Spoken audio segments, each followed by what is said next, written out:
Next on Worcester News tonight, a 94-year-old Worcester man receives an important document and military awards for his service in World War II. Plus, the city is gearing up for their annual St. Patrick's Parade after postponing it for only the second time in its history. But first, we're tracking some possible heavy rain moving into central Massachusetts overnight. Good evening, everyone. I'm Brittany Schaefer. Mild temperatures and cloudy skies Thursday as a storm moves into the area. For more, let's send it over to meteorologist Tim Kelly for a first look at our forecast. It's been a quiet stretch of weather, cold at night, but after starting at 25, we made it to 50 this afternoon. We've got some rain near Chicago, snow near Lake Superior, a system off North Carolina after several quiet days. Weather systems are going to conspire and come at us from all directions. We are still in mostly clear sky. Some high, thin clouds came in. Big, bright moon in the sky. Tonight, it's only 221,000 miles away. They're classifying it as super again. Super close, super big, super bright, and not super cold, but it is freezing when we wake up in the morning. So temperatures do get down to the frosty levels. Clouds are going to thicken up. 10 o'clock in the morning, the sun is shining through the cloud. It's about 40 degrees. Now this is a little bit of rain coming in. 1 o'clock in the afternoon, up in the tops of the hills in the Berkshires, maybe even a couple of snowflakes, but we're going to get to 45 to 50. Tomorrow is mostly dry. Heavier rain comes in tomorrow night and is here Friday morning. So most of the storm we're tracking is going to be tomorrow night. We'll talk about that and a windy start to the weekend in a few minutes. It's a big day for 94-year-old Paul Snow. The World War II veteran was presented 8 military awards and also an important document he's been waiting for decades. Our Rosalind Flaherty joins us live now with the details. Rosalind? Brittany, along with those awards, he got his high school diploma. He enlisted in the military before his graduation and never thought he would get it. At 94 years old, Paul Snow finally receives his diploma from St. John's High School. It was an accomplishment, I didn't think I ever was going to get it. Snow enlisted in the military the day before his 18th birthday to serve in World War II. He never got the chance to get his diploma. Congressman Jim McGovern using the opportunity to present Snow with 8 military service awards. I have a few before, like I say, but these additional ones are even more acceptable. I never tire of saying thank you to veterans like Mr. Snow, who served our country with distinction, and it put his life on the line so we could enjoy the freedoms. Snow says he wanted to enlist because his dad did in World War I. He served in the Navy for 3 years. It gives you a duty to do that. Other things you can do later. You can catch up on them. Snow's son, Randy, says he's proud of his dad and knows the diploma and medals are something he's always wanted. His medals, even though they're important to him, nothing was more important to him than his diploma from St. John's. He says the secret to living to 94 is plenty of exercise. Rosalind Flaherty, Worcester News Tonight. The Worcester Redevelopment Authority is recommending the city administration to add a restaurant and bar to Union Station. Assistant Chief Development Officer Peter Dunn says the city has been working to fill the vacant spaces at the transportation hub. The interested party is hoping to add a restaurant and country music dance club. Previously, the space was also a restaurant and club, but Dunn says the city's recent development will make this space a destination. I think it definitely complements a lot of the growth that's been happening in downtown and the Canal District and Shrewsbury Street. So really Union Station is right in the center of those 3 districts. So drawing from the kind of activity that's happening there and the foot traffic and the concentration of people that are coming to those districts every day. And then we have also seen there was some data that was released recently that the utilization of the commuter lines, Worcester's been the second highest kind of growth in utilization over the last 10 years. And so that's really helpful in terms of having more people coming into the station every day. The lease terms are currently being discussed. Dunn says if all goes well, the owner is hoping to open the restaurant and club by the end of the year. Some Worcester School Committee members say the key to reducing the student achievement gap could be summer programs. Member John Monfredo says students lose 2 to 3 months of academic growth if they aren't engaged in summer learning.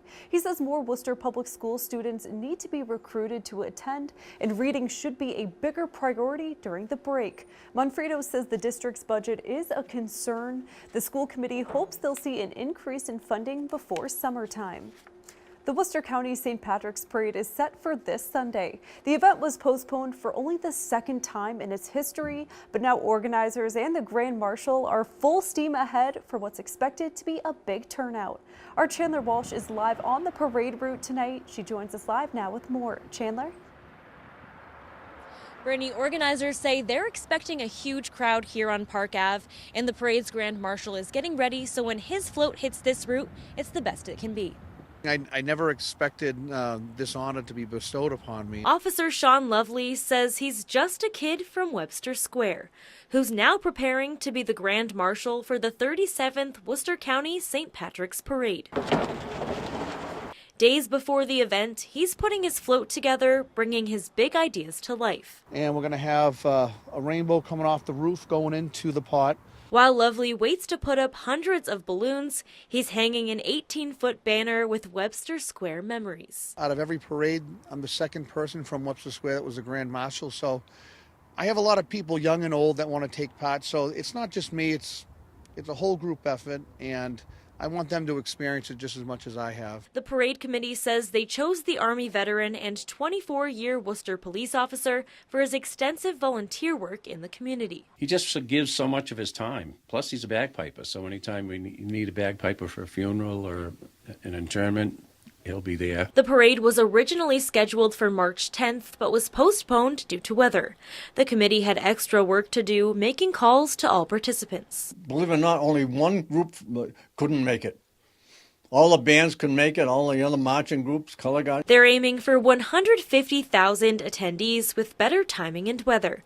Officer Lovely says he can't wait. Every year it gets better, more and more spectators, and this year we're hoping for the biggest one ever. Officer Lovely says he's bringing family, Webster Square residents, children he works with, and coworkers with him on Sunday. And if you can't make it to the parade, our Charter TV3 team will be stationed right here to bring you live coverage. Live in Worcester, Chandler Walsh, Worcester News Tonight.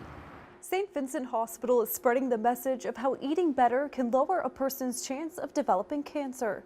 Dietitian Lisa Gibbs gave a free seminar Thursday at the hospital's Cancer and Wellness Center. Gibbs has been in the field for 25 years. She says most people know smoking and alcohol use can lead to cancer and disease, but says a healthy diet can reduce inflammation and the risk of cancer. I focus on the American Institute for Cancer Research, has evidence-based recommendations for cancer and risk reduction. And some of the more popular ones that I'll talk about today are the impact of red meat and processed meats, and the focus on really trying to follow a plant-based diet. And Gibbs says along with a healthy diet, regular exercise is important. A local high school is celebrating World Down Syndrome Day. Teachers and students say the day is special to advocate for those living with a disability. Our Gretchen LaRosa was in Northbridge today. She has the details. There's reason to celebrate at Northbridge High School, where students and teachers are raising awareness in their community about World Down Syndrome Day. The thing that I've realized is that they can do so much more, and they're more like the typical peers than they are different. History teacher Stevie Bentley started the school's celebration 3 years ago. Unaware at the time, she was pregnant with a daughter who would be born with Down syndrome. I think a lot of people have misconceptions about what it means to have Down syndrome. I know I did when I was pregnant with her, and just a lot of fear about what she wouldn't be able to do. March 21st symbolizes the 3 copies of the chromosome 21, which causes Down syndrome. The teachers and the students say they wear mismatched socks to represent a celebration of differences. It is also supposed to spark conversations about inclusion. I think it's a really great day for the whole school to kind of see how inclusive it is for everybody involved in it. Senior Talia Castagway created a video to highlight and celebrate the children in the district with Down syndrome, including Bentley's daughter Izzy. But I would really like it to grow within the district and everything like that, and I think it's a really great day to showcase all of these awesome people who have the ability to change people's lives. And I would like to see, in general, more kids with Down syndrome be included more, especially by their peers, and not out of pity. Now, 1 in 700 babies are born with Down syndrome. Students and teachers we spoke with say the celebration they have now is great, but they would love to see World Down Syndrome Day continue to grow. Brittany? What a great celebration. Thank you, Gretchen. Well, lottery fever is growing. No one won last night's $550 million Powerball jackpot. So the prize grows once again. It is now at an estimated $625 million with the next drawing on Saturday night. No one has scored the jackpot since December.